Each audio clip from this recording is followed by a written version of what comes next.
Fala pessoal, tudo bem? Na aula de hoje a gente vai dar sequência à nossa aula de literatura, então a gente vai estudar hoje, na verdade, quais são os elementos que constituem uma narrativa.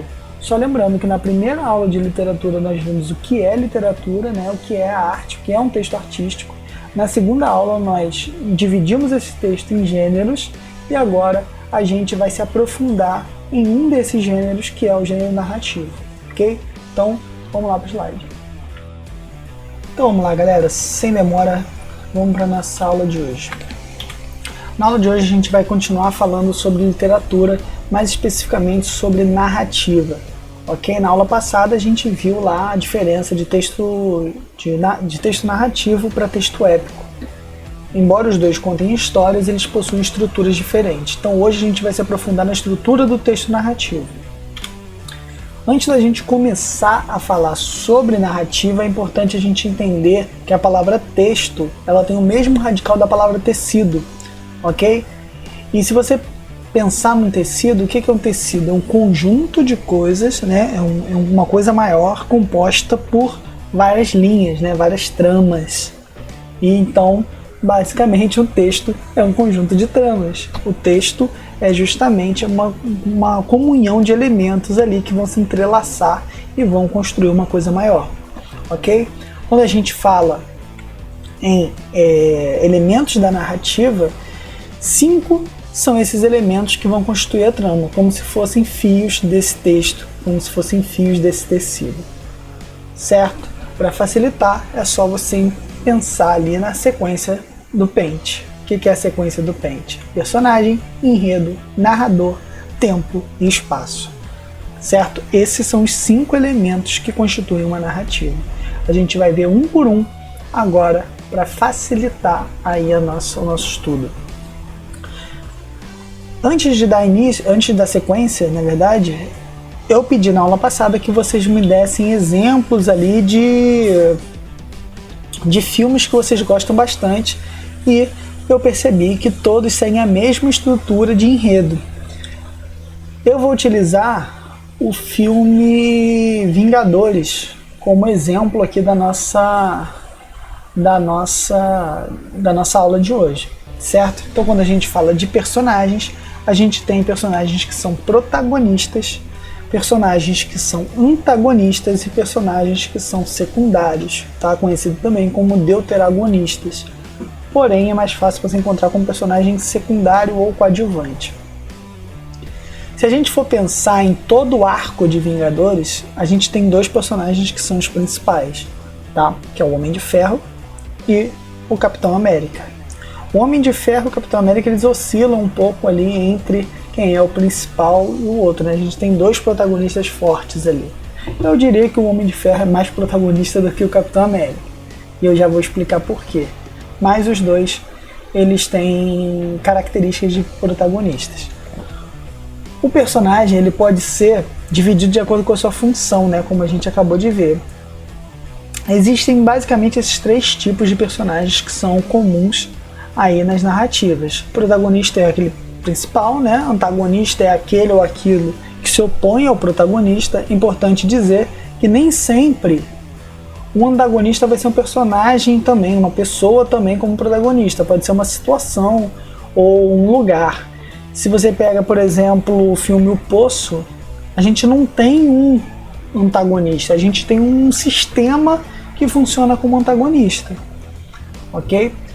Então vamos lá, protagonista. Existem basicamente 3 tipos de protagonista, que é o protagonista herói clássico, o protagonista herói moderno e o protagonista anti-herói. O protagonista herói moderno é aquele que é justamente o Capitão América, é o cara que não tem defeito, ele só tem virtude, é um cara que a moral e a ética dele está acima de qualquer outro, certo? A gente tem o herói moderno, que é o herói que ele enfrenta dilemas pessoais, ele enfrenta problemas pessoais para conseguir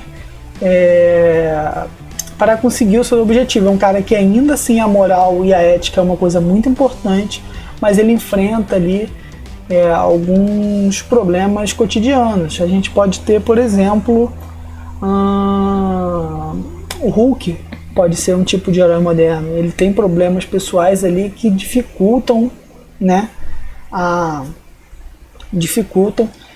sua progressão, né? Ele é o antagonista dele mesmo. Se a gente pensa só na história do Hulk, o Bruce Banner é o protagonista e o Hulk é o antagonista dessa história. A gente tem um anti-herói, que é aquele herói que é completamente defeituoso, né? Que ele é o protagonista, mas os vícios dele acabam sendo maiores que as virtudes. E geralmente, quando o anti-herói é ali um protagonista de uma história clássica dessas, ele no final, a virtude se sobrepõe aos seus vícios, que é o caso do Homem de Ferro. Então, nesse filme a gente conseguiu identificar 3 tipos ali de herói, né? 3 tipos de personagens principais aí nesse filme. Então, é interessante a gente falar dos Vingadores porque ele funciona como um filme enorme, né? Se a gente pegar todos os filmes do universo Marvel, é um arco enorme que acabou no último Vingadores, e cada filme funciona também como um arco fechado. Eu consigo ver cada filme individualmente como coisas isoladas e eu consigo ver todos os filmes também como uma coisa só. Então, se a gente for ver, por exemplo, o filme do Hulk, o Hulk é o protagonista daquele filme. Agora, se a gente for ver o arco Vingadores, o Hulk ele é personagem secundário nesse filme. Ok? Antagonista é aquilo que se opõe, né? Já falei. E deuteragonista é o personagem secundário que vai trabalhar ali para fazer a história funcionar. Um exemplo claro no próprio Vingadores é o Homem-Formiga. Ele tem relevância em alguns momentos, mas ele está ali para ligar pontos da história, né? No Vingadores último, por exemplo, ele aparece como um elemento que vai trazer ali uma solução para a virada do enredo, que é onde eles vão para o passado e buscam as joias ali para enfrentar o vilão novamente, ok? Existem 3 tipos de protagonista, né? Eu acabei de explicar basicamente eles. Eu vou deixar aqui no slide em PDF para vocês lerem com atenção, mas basicamente é muito simples de entender, né? Eu já expliquei, o herói clássico, o herói moderno. E eu também posso avaliar o meu personagem quanto à profundidade, certo? Existem personagens planos e personagens esféricos. O que é um personagem plano? O personagem plano é aquele que não tem camadas. Tá? É aquele que age do mesmo jeito do começo até o final. O que é uma coisa plana? Uma coisa plana é uma coisa que só tem 2 lados. É o bem e o mal, é o sim e o não. Certo? Então é um personagem que mantém a mesma estrutura do começo ao fim. Já o personagem esférico é aquele que tem camadas, é aquele que você consegue se identificar mais com ele, porque ele tem problemas ali, ele tem uma vida interna, né, que é importante para a trama e que você consegue perceber também as nuances dele. Ele não é um cara totalmente bom ou um cara totalmente ruim. Ele é um cara que tem erros e tem defeitos, tem erros e tem qualidades, tem vícios e tem virtudes. E a forma como ele vai se comportando e como a trama vai agindo, vai fazendo com que ele mude o destino dele próprio e da história, certo? E essas mudanças fazem com que a história vá tomando rumos diferentes. Vamos falar do enredo. Enredo é a trama em si, ok? Eu posso basear meu enredo na verossimilhança interna, que é a lógica própria dentro da história, assim como eu posso basear meu enredo na verossimilhança externa. Um exemplo claro é se eu pego filmes de aventura ou cara, esqueci o termo agora. Fantasia. Filmes de fantasia. Eles acabam tendo mais preocupação com a verossimilhança interna, né? Para criar aquele universo mágico ali. Já filmes como Tropa de Elite, Cidade de Deus, ou alguns filmes de drama, no geral, né? Eles se preocupam mais com a verossimilhança externa, que é uma coisa mais comum à nossa realidade. Ok? Todos os dois vão se preocupar com os 2 tipos de verossimilhança, só que uns vão dar mais atenção para um tipo e outros para outro, como a gente viu no exemplo. Componentes do enredo. Se você for pegar o livro para ler aí, ele vai dividir o enredo em 4 partes. Apresentação, complicação, clímax e desfecho, certo? Agora, quando você vai ver isso no cinema, ou quando você vai ver isso no teatro, isso fica mais claro dividido em 3 atos, ok? Então, se eu for pegar esses componentes aqui, a apresentação basicamente seria a apresentação de tempo, de espaço, de personagem, tá? É onde você conhece o personagem, você sabe onde a história vai se passar, em que lugar a história vai se passar, quando a história vai se passar. Essa é a apresentação. A complicação é quando o desafio é apresentado, certo?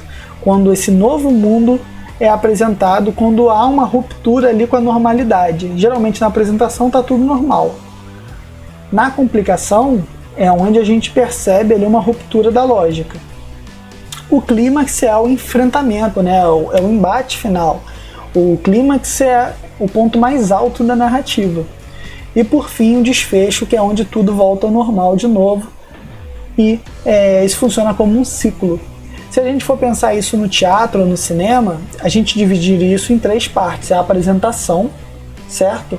A complicação serviria de plot. O que é um plot? Plot é o ponto de virada. Plot para o segundo ato, que seria a complicação e o clímax.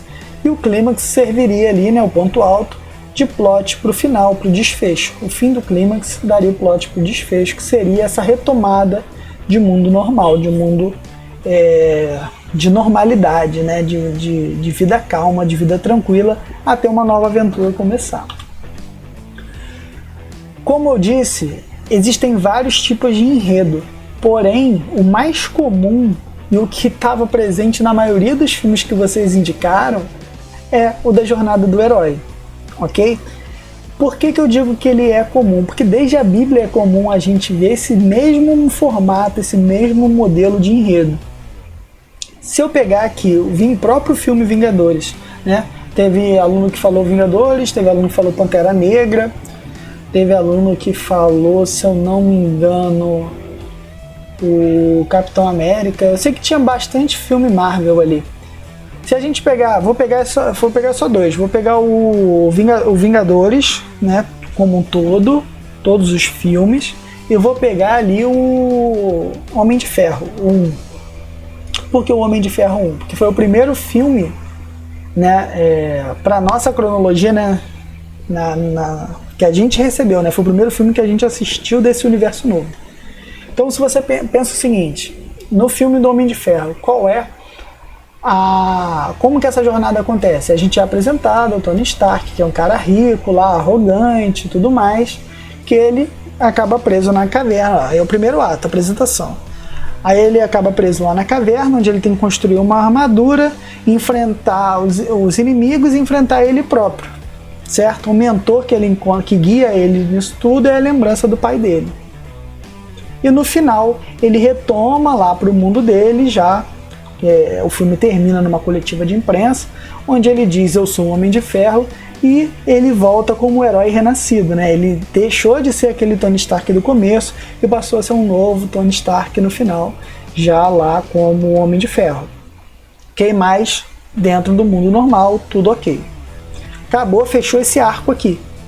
Só que se a gente for pegar o filme Vingadores como todo, a gente percebe que na construção completa do enredo, né, a gente vendo todos os filmes, depois de todos esses 354 filmes, o Tony Stark ele era o principal desse grande universo. Porque como que é a trajetória dele, né? Ele é convidado lá pelo Nick para ser um Vingador, né? Ele entra como um dos líderes dos Vingadores, ele que faz a torre, ele que faz tudo, ele que é o cara. Ele começa a ter responsabilidade, esse é o chamado dele, né? Ele vai participar de um projeto, ele sempre foi um cara individualista, foi participar de um projeto onde ele teria que trabalhar em equipe. Então esse é o primeiro chamado dele. Como que termina o primeiro filme dos Vingadores? Né? Com a equipe reunida. E finalmente a equipe o filme passa a equipe toda brigando, no final termina a equipe reunida e eles conseguem ali. Qual é a virada dele? Ali ele percebe a importância dele, que vai eclodir lá em guerra civil, onde ele vai se perceber como líder importante, vai ter uma ruptura, em que seria o clímax dos Vingadores, né? Se a gente pegar num traço geral, numa ordem geral, e o desfecho é justamente o mesmo desfecho dele na trilogia, na saga, é o mesmo desfecho dele no primeiro filme. Ele termina a saga dizendo a mesma frase que ele terminou dizendo no primeiro filme do universo Marvel, dizendo eu sou Homem de Ferro, e ele termina renascendo como um novo herói, certo? Então ele teve uma evolução de um cara extremamente arrogante que não sabia trabalhar em equipe para um cara que salvou todo mundo, um sacrifício próprio, um cara que pensou em todos na frente de si mesmo. Ok? No começo ele se colocou como pronunciou como Homem de Ferro por conta do seu ego, porque ele queria o reconhecimento, e no final ele se colocou como Homem de Ferro porque ele queria se doar, né, dar a sua vida ali pelos outros. E como é que é o retorno dele? Ele retorna lá como um holograma, como se fosse um mentor, né, para os próximos Vingadores. Então o mundo normal ali é o início de uma nova saga para novos personagens. Então é interessante a gente perceber como que esses filmes fazem tanto sucesso e eles seguem uma mesma estrutura que está batida, né? Que a gente já viu tantas vezes, mas mesmo assim consegue prender a gente. Então, cada filme desses funciona como uma narrativa fechada e todos eles funcionaram também como uma narrativa fechada. Então é muito interessante a gente perceber o fim, né, de cada personagem desse. Nesse filme, 2 personagens importantes têm um fim, né, que é o Homem de Ferro e o Capitão América. O primeiro Vingador na cronologia dos filmes e um primeiro Vingador na cronologia do enredo, né? Porque se a gente for pegar o tempo cronológico, o primeiro filme foi o do Homem de Ferro. Mas se a gente for pegar o tempo da narrativa, o primeiro filme, em aspas, a primeira história foi a do Capitão América. Então os dois têm um arco narrativo que se encerra nesse último filme de Vingadores, né? E você percebe que os dois morrem e renascem, certo? Como que foi o renascimento do Capitão América? Ele retornou para o mundo original dele, né? Ele voltou para o passado e viveu tudo que ele queria ter vivido, certo? E continua sendo uma inspiração para os outros. Ok? Então, eu queria usar esse exemplo, né, para mostrar que isso é uma coisa que é muito interessante a gente entender o mecanismo das narrativas, e que quando a gente já passa a assistir os filmes agora, né, eu espero que vocês consigam começar a ver cada elemento desse funcionando e como é interessante, como é tudo muito bem pensado. Isso nas boas narrativas, é claro. Falar sobre o narrador. O narrador, a primeira coisa que a gente tem que entender é diferenciar o narrador do autor. Tá? O autor é aquele que escreve a história. O narrador é a voz que foi pensada pelo autor para contar essa história. Ok? Então, a partir daí, a gente começa a observar o foco narrativo. Cara, se eu tiver que dar uma dica importantíssima para vocês quando forem ler um texto, a primeira coisa que vocês têm que perceber é quem está contando aquela história. Tá? Porque dependendo de quem conta aquela história, essa história vai ser tendenciosa para um lado ou para outro, certo? Por exemplo, na história do Batman, se a gente vê pela ótica do Batman, o Batman é o herói. Agora, se a gente assistir pela ótica do Coringa, o Batman é o vilão. Então, dependendo de quem conta essa história, dependendo de qual é o foco narrativo, pelos olhos de quem eu estou vendo essa história, tudo muda, certo? Tudo muda. Qual o tipo de foco narrativo que eu tenho? Eu tenho foco narrativo em primeira pessoa e o foco narrativo em terceira pessoa. Quando eu tenho foco narrativo em primeira pessoa, você pode ter certeza que essa história é tendenciosa. Ok? Você pode ter certeza absoluta que essa história é tendenciosa e que você não pode confiar tão plenamente naqueles fatos narrados. Até porque, quando eu tenho um foco em primeira pessoa, esse narrador está participando da história. Certo? Então, a partir do momento que ele participa daquela história, ele está dando a visão dele sobre os fatos. Ok? Então, eu posso ter um narrador protagonista em primeira pessoa ou um narrador secundário em primeira pessoa. Geralmente é protagonista, mas tem casos, por exemplo, como Sherlock Holmes, onde o Watson é quem conta as histórias. As histórias são narradas a partir da ótica do Watson. Então, esse narrador ele pode ser um personagem secundário também. Certo? Em terceira pessoa, existem dois tipos, que é o narrador onisciente, que é aquele que sabe de tudo o que está acontecendo, inclusive dos pensamentos dos personagens, das sensações, dos sentimentos, e o narrador observador, que é aquele que só conta os fatos que estão ocorrendo, ok? Nas histórias mais modernas é comum a gente ter a polifonia, que são vários vários narradores contando a história. Se vocês assistirem o filme Closer, vocês vão perceber que a gente consegue ver várias narrativas acontecendo e no final a gente descobre que aquilo era tudo uma história só, que elas se juntam no final. Tem séries que trabalham com isso também, a série This Is Us faz muito isso também, se vocês puderem assistir, uma série bem bacana também. Tipos de discurso, existem 3 tipos de discurso, que é o discurso direto, que é quando o narrador fala diretamente o que o personagem disse, vai aparecer 2 pontos travessão, fala do personagem. O discurso indireto, que é quando o narrador diz indiretamente o que o personagem disse, como por exemplo, eu posso falar, fulano disse, o discurso direto, fulano disse, 2 pontos, estou com sede. Discurso indireto, fulano disse que estava com sede. Certo? Então eu tenho esses 2 tipos de discurso. Na atividade isso vai ficar exemplificado. E o discurso indireto livre, tá? O indireto livre é quando não dá para saber muito bem quem está dizendo, se é o narrador ou se é o personagem. Isso tudo fica muito misturado. Geralmente quando eu tenho um narrador onisciente, isso aparece com mais frequência. Tempo. Eu tenho o tempo cronológico, que é o tempo objetivo, é o tempo do relógio. E o tempo psicológico, que ele é subjetivo, é o tempo que se passa dentro da cabeça do personagem, tá? Por exemplo, de novo, o filme O Poço, a gente tem ali um tempo que é psicológico, tá? A gente tem um tempo cronológico, que eles dizem que dura 1 mês ali para subir a balança, né? Para eles mudarem, na verdade, de andar. Mas o tempo psicológico, que é dependendo do andar que ele tá, parece que demora muito mais tempo para passar esse mês. Entendeu? Então é a percepção do personagem do tempo que se tem. O tempo cronológico é o tempo normal. Espaço. O espaço pode servir de 2 formas, ou para contextualizar o lugar, ou para ser símbolo de um lugar.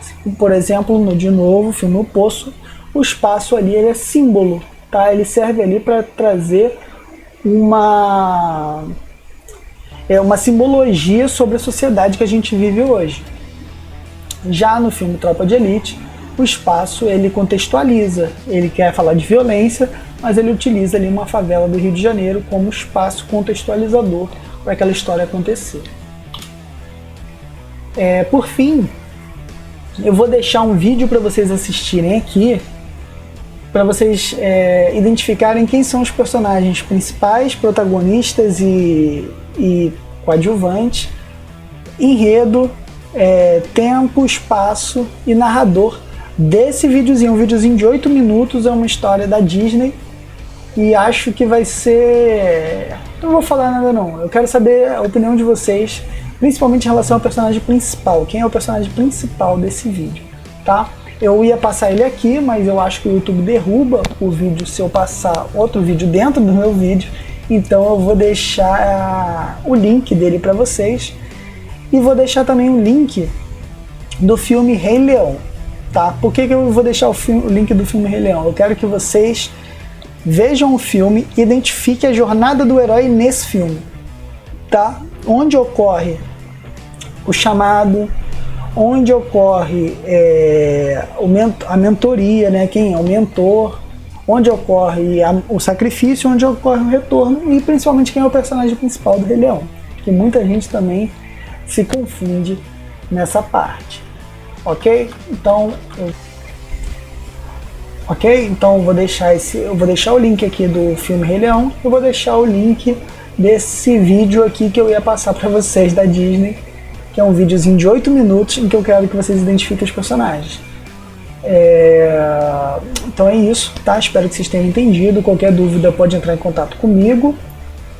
E espero que vocês nunca mais vejam filmes como antigamente, né? Que vocês agora consigam observar cada um desses elementos e entendam como que essa narrativa ela foi pensada, como ela foi meticulosamente pensada e construída para te entreter por tanto tempo. Ok? Então, um abraço e até logo.